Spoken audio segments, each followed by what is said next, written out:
Or 96, the final from Chase Center as the Warriors get the win without Steph Curry, who's out for a week with a quad contusion. Golden State now improving to 11-10 on the season with tonight's victory.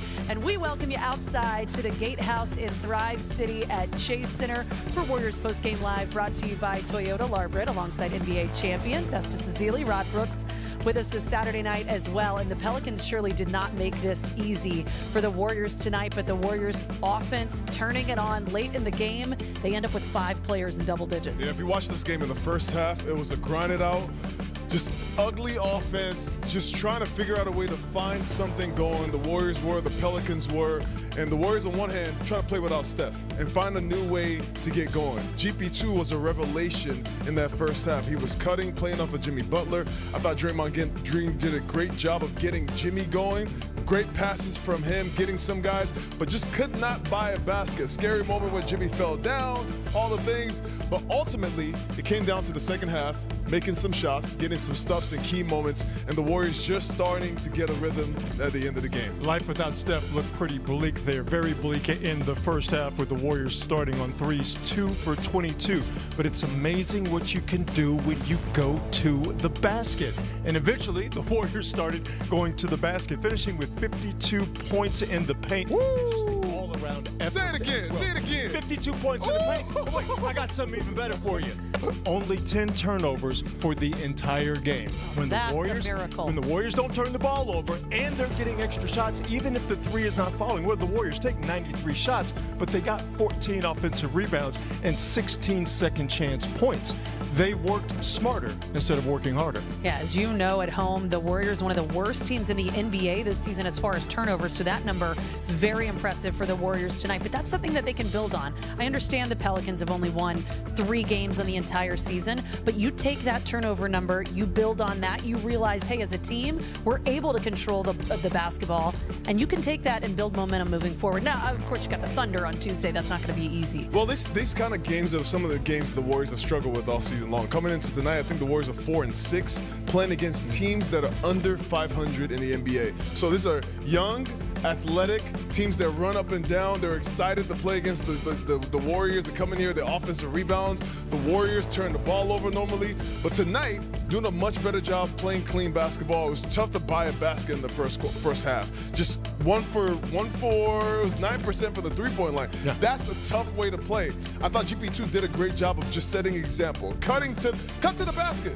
Jimmy Butler is getting all this attention. He is doing a great job making his own plays, willing his team to win, but cutting to the basket was really the difference in this game. I thought the Warriors let a bottom 5 offensive team drag them down into the mud. And once they realized that they could not survive that way, then again, they started to work smarter. They started to go to the basket, and they started to use their force in that regard. But I tell you what, man, Jimmy Butler, the more you watch him, the more I shouldn't speak for myself. The more I watch him, the more I appreciate what he brings. He's just so smart. He's just so savvy on both ends of the floor. And listen, this thing got started for the Warriors in terms of them winning the game with Jimmy Butler. It was tied 87-87 with a little bit over 5 minutes remaining. How did that 9-0 run get started? Jimmy Butler getting an offensive foul on Missy, and then they got that 9-0 run started. I mean, all across the board. You have guys that came into the game. JK was back after missing an extended amount of time. Struggling against buckets in the second half, hits 2 key baskets. Buddy Hield actually to start the game off, Buddy Hield drives to the basket, just breaks it open enough for guys like, GP2, all these guys getting to the basket. But I thought Jimmy, exactly what you said, Jimmy was the guy that got everybody involved in the game. Now with no Steph, you have Jimmy, who is a mismatch offensively. Everybody who was on him, whether it's off the post or off the drive, Jimmy was doing a great job getting into the 2 feet in the paint, and then guys like GP2, Moses Moody, all these guys getting shots, or because Jimmy Butler was getting that offensive attention. No, you can't leave out Brandon Pajemski either. He ends up with 15 points on the night. And the Warriors had a good run in the second quarter, but it was really late in this game in the fourth quarter when the offense kicked it up a notch as we get a look at the Warriors' offensive run late in this game. And it did get started with Brandon Pajemski, who nailed a 3. He goes 3 for 9 from three-point range tonight. Very down on the three-point range overall, just shooting 25.5%, of course, without Steph Curry. But this late run offensively with no Steph should give Warriors fans a little hope. But I just want to point out again that 3 from Pods came great cuts after you got the offensive foul, the charge that was drawn by Jimmy Butler. So, yeah, you get to 3, and then everything opens up. Let's get to the basket. Oh, GP. I mean, nobody's paying attention to the trail. But for it to come off the defense, pause to get that 3, and then the Warriors get that 9-0 run started by doing what? Going to the basket, baby. Did they get the defensive message from Jimmy Butler and Draymond Green? I think so. Well, I mean, but listen, those guys said what they said, and then they backed it up with their play. Right? I thought Draymond and Zion, that was the battle that I was looking forward to. It looked like an 80s battle, and I would say that Draymond handled Zion pretty darn well, considering how big, how strong, and how quick Zion is. Okay, so the question was, did they answer the battle? Did they answer the question that Jimmy and Draymond put out today? Yes. Offensively, they came out and they struggled to buy baskets, but defensively, they put their imprint on the game. They were pushing guys, they were physical, making sure the big guys got out. I thought Misi was a rebounding machine out there. He's a big guy. Against the Warriors small ball lineup, that was tough to get a basket, tough to get a rebound. But GP2 came in the game, got some offensive rebound return. Jimmy Butler, 8 rebounds. All these guys, they had to gang rebound to answer the call tonight to get this win. And again, the offensive rebounding, 14 offensive rebounds, 16 second chance points, considering the Warriors could not buy a bucket from the outside. Those 16 points were big. Gary Payton II coming off the bench. He had 19 points tonight for the Warriors. Let's get it out to Bob Fitzgerald and Kalina Azubuike, who are standing by with GP2. Guys.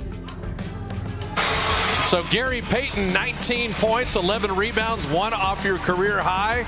You changed the game, the little big man with the cuts and Jimmy finding you inside. You know where I'm going to be.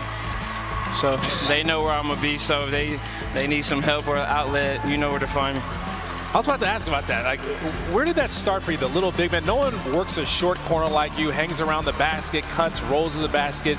Where did that unorthodox style start for you? Was it Oregon State? Was it when you got here? High school. High school? Okay. I was surprisingly, I was the tallest on my team my high school year. So, you know, I had to play the 5 and do a little bit of both. So I learned from there, and then from there is just, you know, reps. Did it in college and did it through, you know, G League and whatnot, and, you know, turns out to be a nice spot.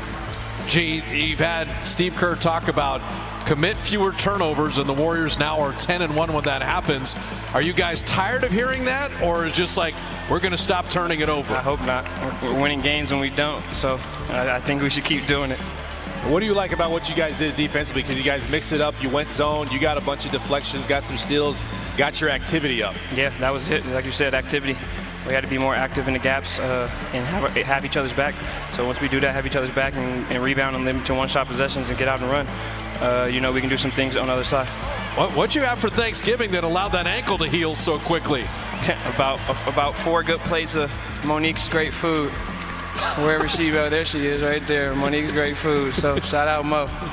And you also got to the offensive glass. I mean, you even had a nice finish where you caught it with one hand and laid it up. Fitz was pretty impressed by it. I was saying it's pretty easy for you. Just describe that play for us. Oh, I was just I was looking to see if it came off the rim, and it did, a little bit wide to the right. So I missed one in the second half down here, but in the first half, I think it was just soft touch. I learned it from Guy.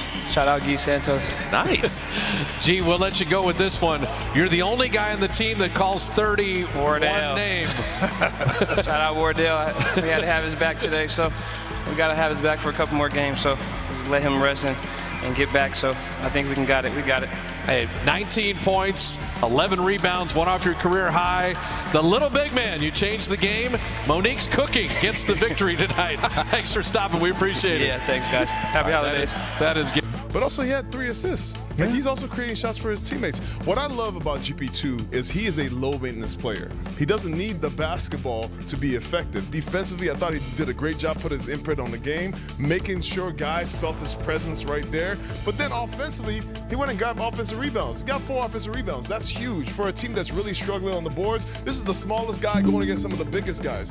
When he's on the floor, people don't see Gary Payton as a shooter, so they back off of him. You have to do a good job of making the defense pay for that. So he did a great job back cutting, did a great job offensive rebounding, making himself a threat on the floor. And I think GP2 can be a model of example of how everybody can make an impact in this game. Rebounding, getting layups, getting cuts, getting dunks. And at the end of the day, you work your way in out, You get a 3 at the end, and you know, a little reward at the end of the game, right? I mean, it's about that want to, man. It's about that want to.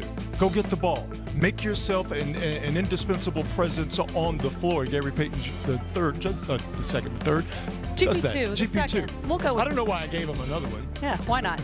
Just give him another for his performance tonight. Let's talk about Jimmy Butler. He played 37 minutes tonight for the Warriors.